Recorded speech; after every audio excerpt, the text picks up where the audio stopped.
Welcome to the Windows Computer and Technology channel, and we do have already an update for Firefox.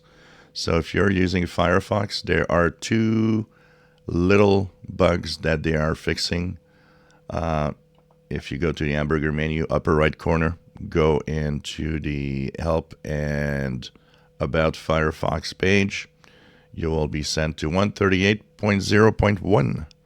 So what does this fix? If you are a user of online services like Outlook Upload for the live features, if you're using like Microsoft Office and stuff like that, you might want to download a file from an online resource from there. You will notice that it messes up the title of the file that's downloaded.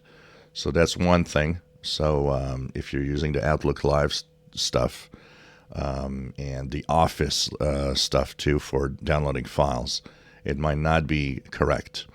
The second bug that it fixes is that it actually was opening, when you were doing new tab, it was opening blank pages. So they also fixed that to remove the new tab blank pages problem.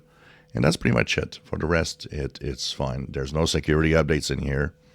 And as everybody, a few people have noticed, as I've actually commented, we were talking about the new version 138 that has the new profiles page, which you do have to enable in the config of Firefox, as it is not on by default. And a lot of people have commented on that. They've actually manually turned it on.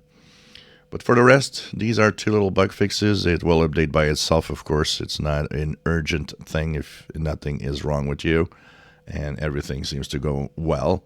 And, of course, kind of quick little update here for these bugs. So check it out if you want. And anyways, if you use Firefox, it will update by itself.